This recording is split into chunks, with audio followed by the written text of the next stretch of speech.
Man shalla minkum bil lail falyajhar bi qiraatih fa innal malaikata tusalli bi salatih wa tastami' li qiraatih wa inna mu'minil jin alladzina yakununa fil hawa wa jiranahu ma'ahu fi maskanihi yusalluna bi salatih wastami'una li qiraatih wa annahu yantaridu bi jahrih fi qiraatih an darihi wa anid dur allati haulahu fusakul jin wa maradatus syayatin. Nah, ini disebutkan dalam riwayat Bazzar dari Mu'adz bin Jabal radhiyallahu ta'ala anhu, Nabi bersabda SAW, barang siapa di antara kalian sholat di malam hari, ya sholat di malam hari, hendaknya sholatnya dengan suara keras, baik itu sholat di rumah atau di masjid, sendiri maupun berjamaah, sholatnya dengan suara keras. Kadang kita kan kalau sholat maghrib misalnya nih, sendiri di rumah, terus pelan-pelan. Walaupun sendiri disunahkan suaranya keras. Kenapa? Karena ketika dia membaca Al-Quran dalam sholatnya dengan suara keras, malaikat itu akan ikut sholat berjamaah bersamanya.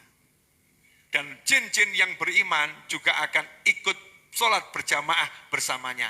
Yang ada di hawa, di udara, maupun yang ada di rumah tetangganya. Dengar ada suara Al-Quran, ngungsi dulu, kumpul, ya, ikut. Ya mungkin tonggone turu kan ya. Nah, tetangga tidur nih kok ada yang tahajud, ada apa ya, kumpul semua tuh. Malaikatnya kumpul di situ buat soft, ya buat soft. Dan setan-setan ya, dan setan-setan yang ada di rumah itu, jin-jin yang jahat yang ada di rumah itu, ataupun di rumah tetangganya akan menyingkir karena dengar suara dia membaca Al-Quran. Jadi kalau kita ngaji di rumah kita itu membantu ngusir setan di tonggo. Tergantung radiusnya, semakin hebat bacaannya, semakin terusir setan.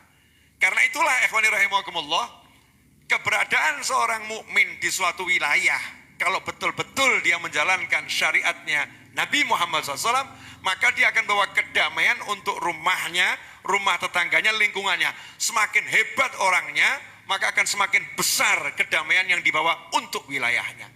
Makanya pernah disebutkan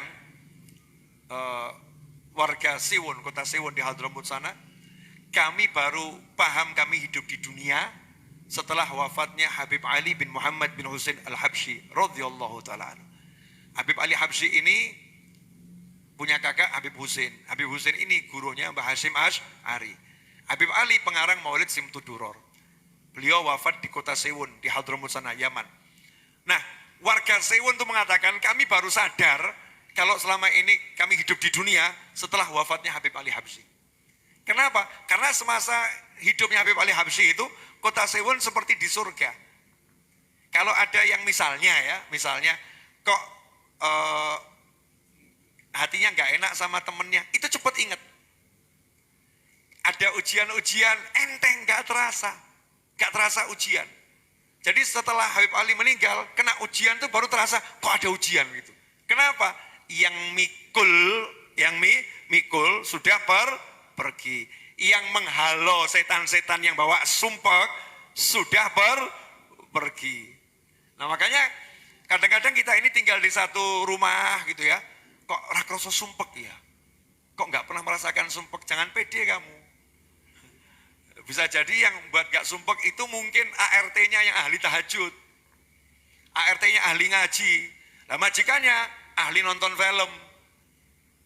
Ya, majikannya ahli nonton film. Beruntung punya pembantu ART karyawan yang hidupnya baca Al-Quran, hidupnya sholat, hidupnya sholawat, sehingga rumahnya itu yatanawar, bercahaya berkat punya penghuni yang semacam itu. Ikhwani rahimakumullah, karena itulah mari jadikan rumah kita rumah, bukan bangunan yang berbentuk rumah. Jadikan rumah kita itu bercahaya dengan cahaya Al-Quran, cahaya zikir, cahaya ilmu, cahaya istighfar, solawat, tasbih, tahmid, takbir, dan berbagai lantunan zikir lainnya. Sehingga yang ngerumpi di rumah kita malaikat, bukan setan yang ngerumpi di rumah kita. Yang kumpul di rumah kita malaikat, bukan setan yang kumpul di rumah kita. Kalau sudah malaikat kumpul, otomatis as-sakinah itu dapat ketenangan. Kalau udah tenang, nyaman. Kalau udah nyaman, kebaikan akan datang. Kalau kebaikan udah datang, maka baiti jannati, rumahku adalah surgaku. Alhamdulillah 1 jam sudah saya bicara dengan